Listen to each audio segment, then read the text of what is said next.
The mansion lights glowed across the long driveway as I waited behind the wheel. The leather interior smelled of polish, the kind of perfection Charles Montgomery demanded in everything. The door opened. Sharp scent of perfume filled the car. Before I even turned my head, "Good evening," I said, keeping my voice steady. Her heels clicked softly as she slid into the back seat. Midnight blue, silk caught the light, flowing around her as if it belonged here more than she did. "You must be Nathan," she said. "Yes, ma'am." "Ma'am?" she repeated with a faint smile. "That makes me sound old." "Isla will do." "Yes, Isla." She leaned forward slightly. "And Charles? Is he running late again? He asked me to bring you to the gala first. He'll follow." "In another car?" She gave a low laugh. "Of course he will. That man is always chasing his own shadow." I focused on the road as I pulled away, but her presence filled every inch of the car. "You're very quiet," she said after a pause. "Try to be professional." "Professional," she repeated, her voice softer now. "Do you ever get tired of being invisible?" "I'm not invisible," I said. "I'm just the driver."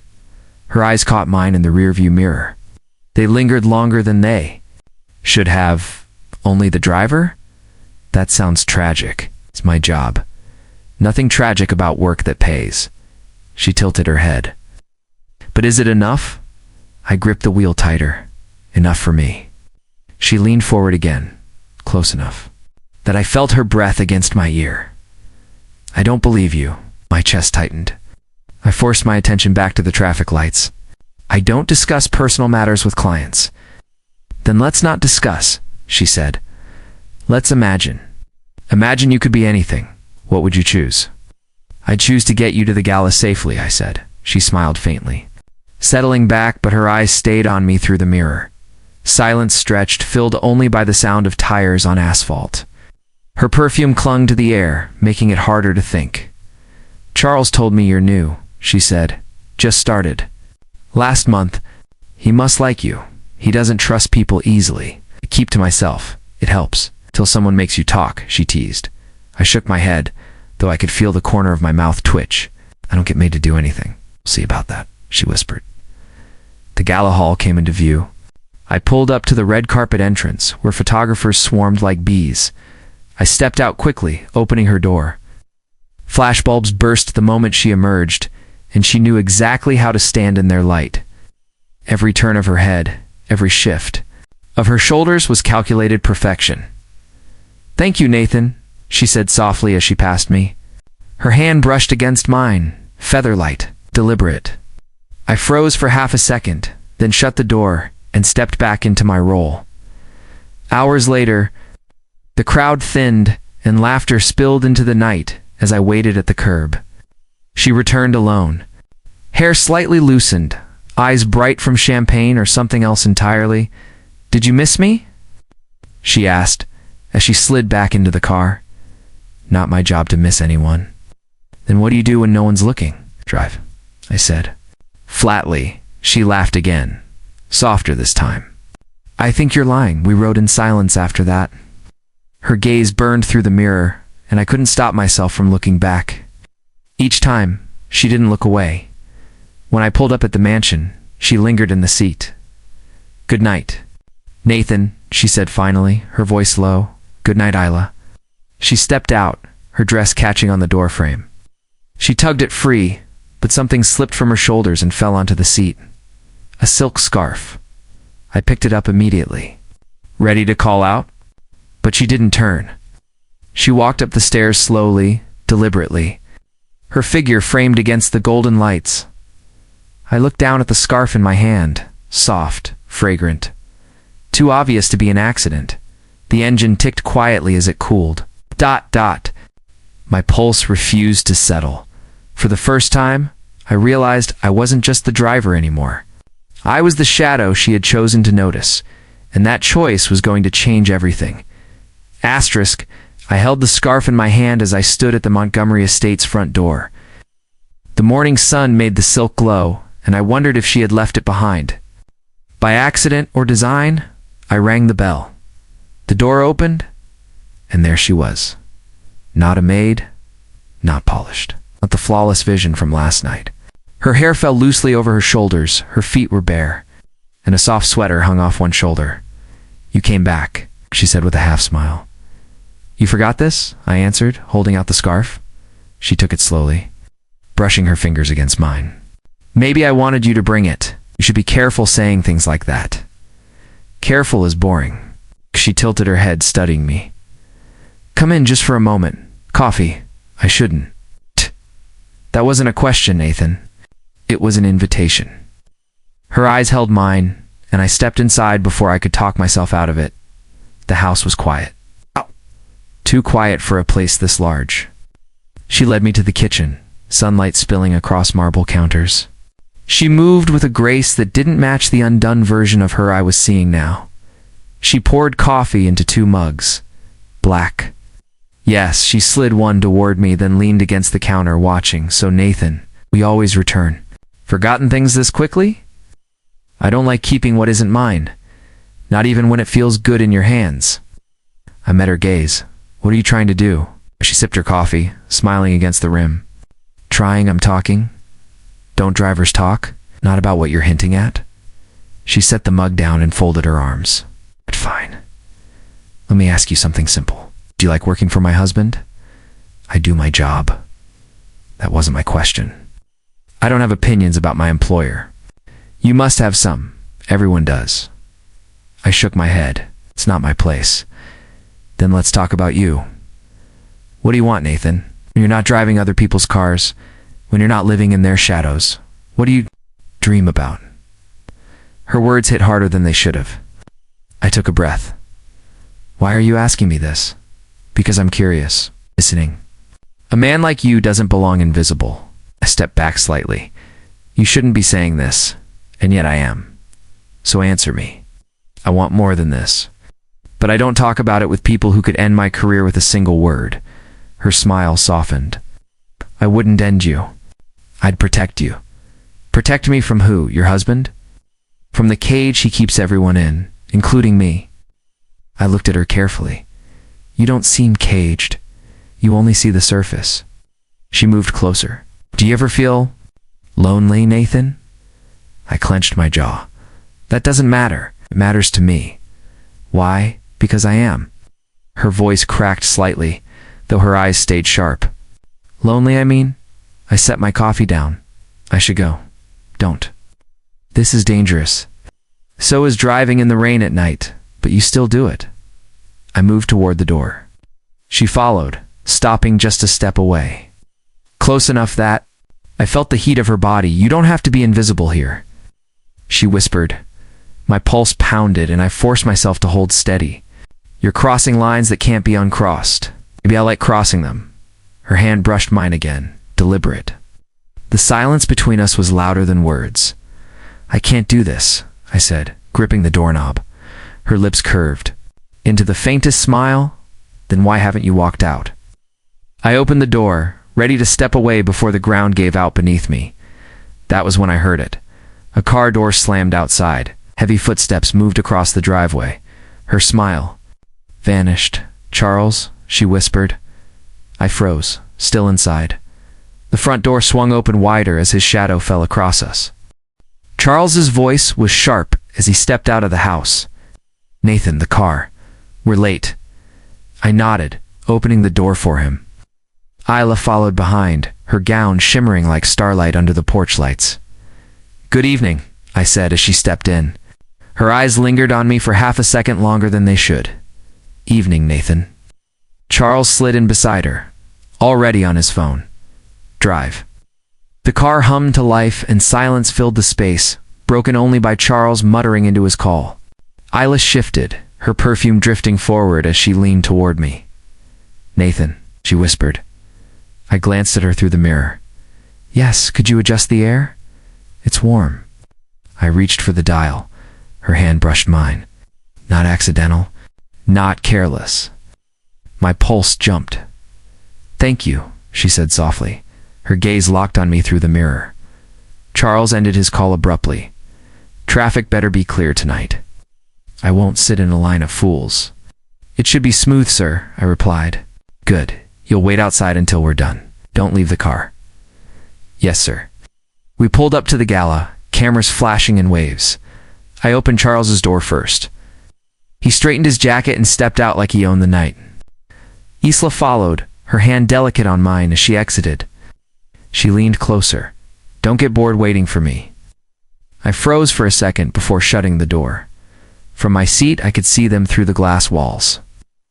Charles shook hands, laughed too loudly, consumed by attention. Isla smiled beside him, but her eyes searched the crowd until they found me outside. She didn't look away. Hours passed before they returned. Charles walked ahead, still talking to a partner. Isla trailed behind, her smile thinner now. "Good evening again," I said as I opened her door. "Good evening, Nathan," she replied, softer this time, like it was meant only for me. Once inside, Charles took another call, his voice sharp and commanding. Isla slid across the seat, closer than she needed to be. The edge of her gown brushed against my arm. "You're quiet again," she whispered. "I should be." "Why?" "'Cause this isn't safe." She tilted her head. "Safe is overrated," Charles snapped. "What?" "Nothing," Isla said quickly. He turned his attention back to his phone, leaving us in the charged silence. Her shoulder pressed lightly against mine. I gripped the wheel harder, forcing myself to focus on the road. "You feel it, don't you?" she whispered. "I don't know what you're talking about." "You do?" I exhaled slowly. "This is your husband's car, and he's right here. And still, he doesn't see me." Charles suddenly barked, "Pull over. I need to take this privately." I stopped near the curb. He stepped out, pacing with his phone. His voice muffled by distance. Isla leaned forward, closer than ever, her breath warm against my ear. "Do you ever wonder what it would feel like to not be ignored?" she whispered. My heart slammed against my ribs. "Isla, don't." Her hand slid over mine on the console. The door opened. Charles climbed back in. Her fingers tightened on mine, refusing to move. The next morning, I slid behind the wheel, checking mirrors, adjusting my tie. Everything had to look perfect when I drove Charles Montgomery. The front door opened. Charles walked out first, phone to his ear. Isla followed a step behind him. Her smile painted for the world, but her eyes finding mine instantly. "Afternoon meeting. Straight downtown," Charles ordered. "Yes, sir." As we drove, I felt her eyes in the rearview mirror. Longer than polite, sharper than curiosity. Charles muttered into his phone, barking orders at someone. Isla leaned forward. "Nathan, could you hand me a napkin from the glove box?" I reached over, opened it, and passed one back. She smiled faintly, her fingers brushing mine. Hours later, after I dropped them at the office, I checked the compartment again. Inside, folded neatly, was another napkin. But this one wasn't blank, a phone number written in elegant loops of ink. My first thought was to rip it up. Instead, I shoved it deep into my pocket, my hand burning against it the rest of the day. That night, when I finally sat on my bed, I pulled it out again. I stared at the digits for too long before tossing it onto the table. My phone buzzed an hour later. It's an unknown number. "You drive my husband, but you see me." I closed my eyes, fighting the pull. I should ignore it. Instead, I typed back, "Where are you?" The reply came instantly. "The garden." 10 minutes. I cursed under my breath and grabbed my jacket. The Montgomery garden was vast, tucked behind high hedges. Lanterns glowed faintly along the path. Isla stood beneath one, a shawl over her shoulders, her hair loose. "You came," she said softly. "I shouldn't have, but you did." I stepped closer, lowering my voice. "Why are you doing this?" "'Cause you look at me like I exist. Charles hasn't done that in years. This isn't a game, Isla." "No," she said, her eyes locked on mine. "It's survival." I shook my head. "If he finds out, he won't." She smiled faintly. "He never notices what he doesn't value." Her laugh followed, soft at first, then lighter, freer. I had never heard her sound like that before. "You sound different," I said, "because I feel different with you." I forced myself to look away. "This is dangerous." "So is wanting something you're told you can't have." I swallowed hard. "Why me?" "Because you don't bow to him. Everyone else does. You stand straight even when you're silent. Her words cut deeper than I wanted to admit. I don't want to be a mistake, I said.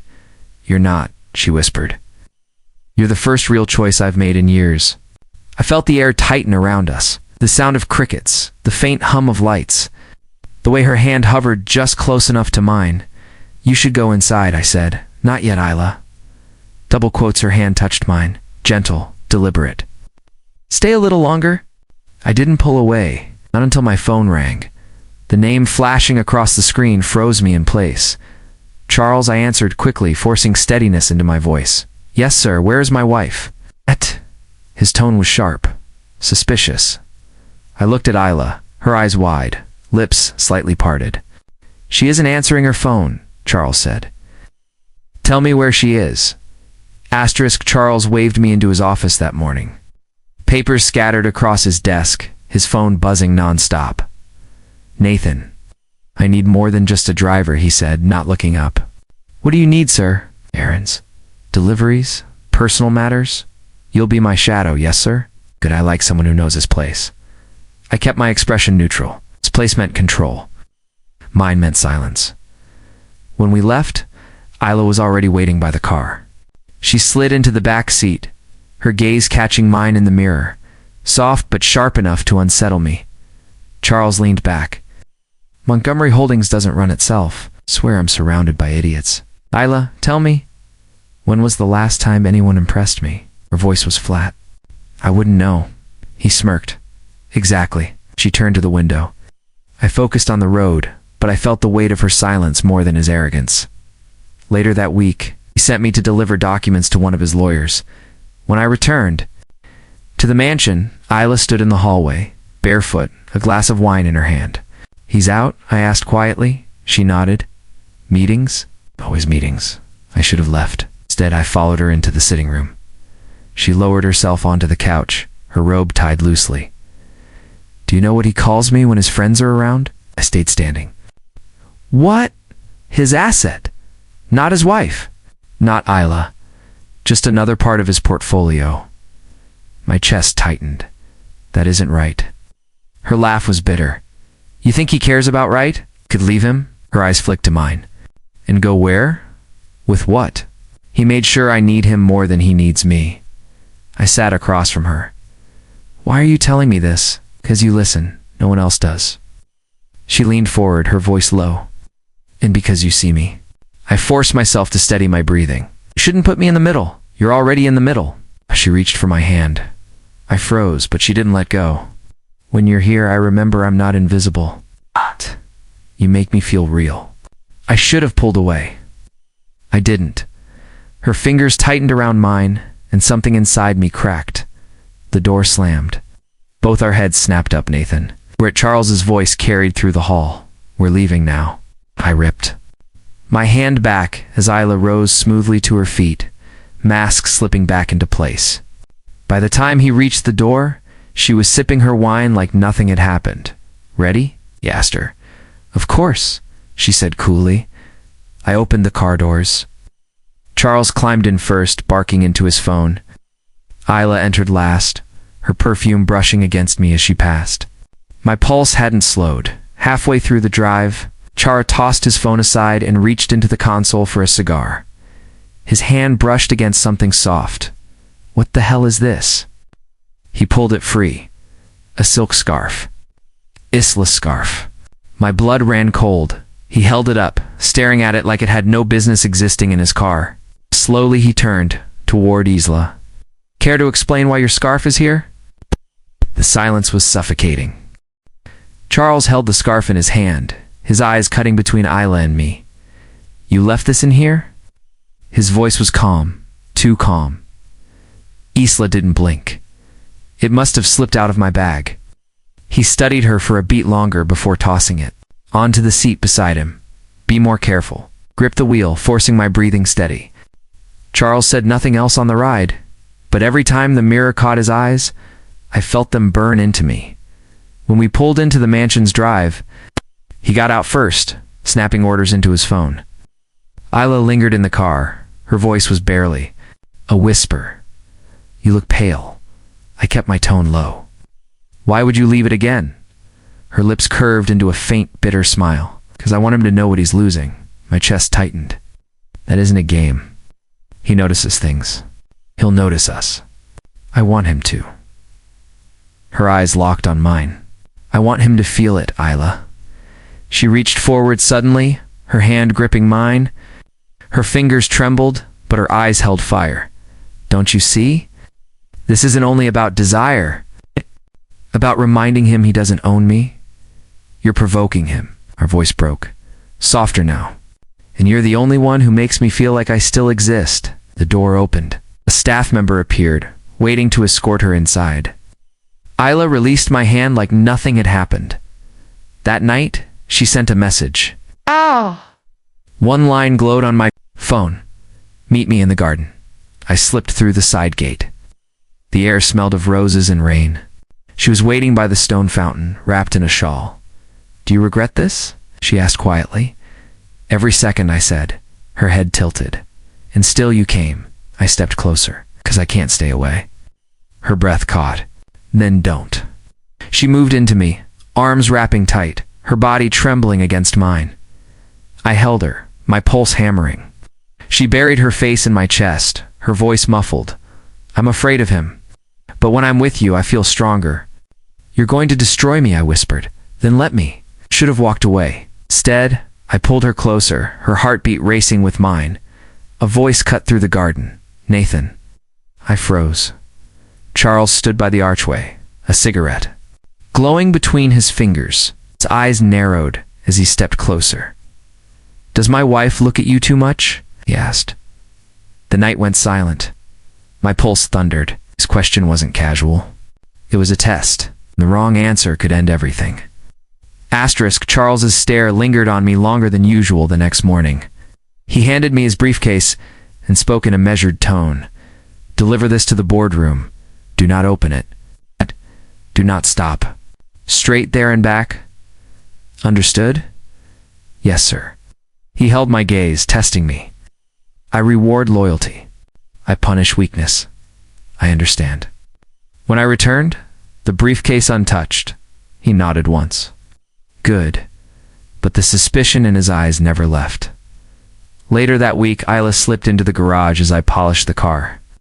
Her voice was light, but her eyes carried defiance. From now on, I'm sitting in the front. That's not appropriate. She tilted her head. Who decides what's appropriate? Him? It isn't safe, she smiled, brushing her fingers across the hood. Safety. Bores me. When Charles appeared minutes later, she climbed into the passenger seat without hesitation. My throat tightened as her dress brushed against my arm. Charles barked directions from the back. Take the coastal road. I need quiet. I drove tense. Isla leaned toward me, whispering, See? Perfectly normal? Her perfume clouded my senses. My grip on the wheel tightened. Hours later, after dinner and too much wine, Charles collapsed into the back seat, half asleep. His head lolled against the glass, his breathing heavy. Isla shifted closer, her shoulder pressing against mine. Dad. Won't wake, she whispered. Don't. I muttered. She lowered her head onto my shoulder anyway, her hair spilling across me. My chest thudded so hard I thought the sound would rattle the car. Her lips curled against my ear. Do you feel alive? I forced myself to stare at the road. You're going to ruin us both. Maybe that's the point. The drive back was a torment. Every bump in the road, every sigh from Charles felt like a knife at my throat. Isla stayed against me until we reached the mansion. When Charles stumbled out, she lingered, her hand brushing mine on the gear shift before she followed him inside. That night, lying in my apartment, my phone buzzed. No name, just a message. Nice night with Mrs. Montgomery. Should I send these to? Her husband? Attached were photos. Grainy, but clear enough. Isla leaning against me in the car, her head on my shoulder. My hand gripping the wheel, rigid with guilt. My heart pounded as another text arrived. You're being watched. Asterisk the photos. Kept burning in my mind, each one a reminder that I was no longer hidden. The next morning, another message arrived. Stay away from her or pay the price. I stared at the words, my jaw tight. When Isla stepped into the car, I couldn't hold it in. Someone knows. She turned sharply. What do you mean? I handed her my phone. Her face paled. Her voice was a whisper. Who sent this? I don't know. But they're watching. Her fingers trembled as she handed it back. It could be him, Charles, I asked. She nodded. He likes to play games. He once hired a man just to test my loyalty. Or it could be someone else in the house. She looked away.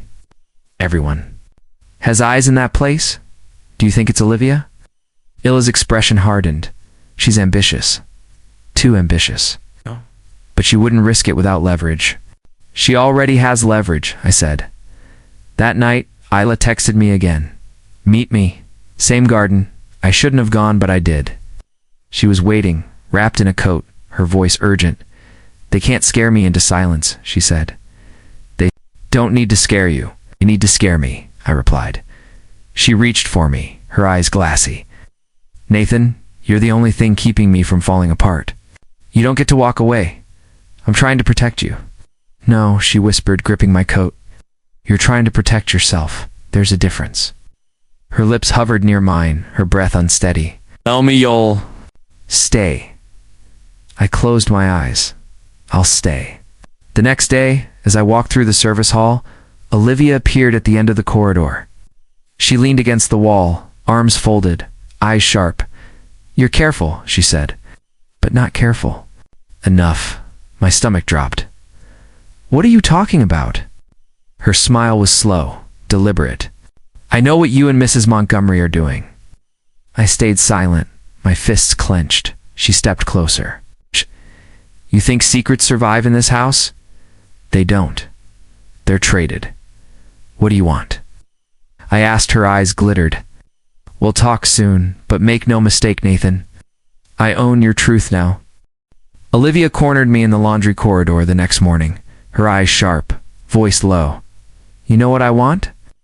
I kept my tone cold. Then say it. Money, she said simply, and not the scraps you earn driving cars. I want access. I want her to open the door for me. I clenched my jaw. You're playing with fire, she smirked. So are you. Later, I told Isla everything. She paced the garden like a caged bird, anger crackling from her. She wants me to bankroll her ambition. Isla hissed. She knows you have power, I said. Then we give her just enough rope, Isla replied, eyes flashing. Greed makes people sloppy. You're turning this into a war. Her voice broke. What? It already is, Nathan. Evening. Charles gathered everyone at the dining table. The air was heavy with his mood. They said he drank too fast, his words sharper than the wine. You smile too much when you think I'm not watching. He snapped at Isla. She stiffened. You're drunk. He slammed his glass against the table, shards scattering across the floor. Don't you dare humiliate me. The silence after his outburst was suffocating. Isla's face went pale, but she didn't flinch. I drove her away as soon as dinner ended. The car quiet except for her shaky breathing. When we stopped near the cliff, she turned to me, tears streaking her face. Do you know what it feels like to be trapped in a life where every breath is measured against his pride? I whispered, you don't deserve that. Her hands grabbed at me, desperate, trembling. Then prove it. Before I could speak, she kissed me, fierce and raw, not gentle, but full of years of suffocated rage.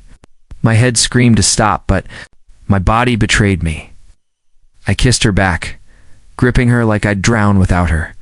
We pulled apart, breathless, guilty. This will destroy us. I whispered. Then let it, she said, her forehead pressed to mine. Hours later, when I finally returned to my apartment, my phone rang. Charles's voice cut through the dark. You took her somewhere tonight, he said slowly, and I know exactly where. Asterisk, the photos landed on my phone in the morning. Grainy but damning Gilla leaning too close in the front seat, her hand brushing mine, her head on my shoulder while Charles slept in the back. My chest tightened as I stared at them, knowing there was no explaining. Olivia had done it. By noon, Charles summoned me to the library. Isla was already there. standing near the window, arms crossed tight across her chest. Charles sat behind his desk, calm in a way that chilled me more than shouting ever could. "Sit," he said. I obeyed. My palms were slick. I refused to sit. Charles slid the photos across the desk. "I pay you to drive, not to touch what is mine." Ilse's voice shook.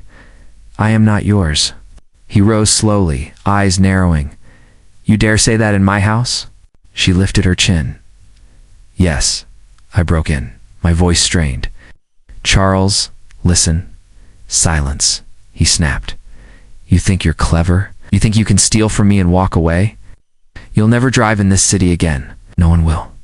Hire you after I'm done?" My throat tightened. "Then ruin me. Don't threaten her." He turned his glare on Isla. "You think you've won something, don't you? You'll learn what betrayal costs."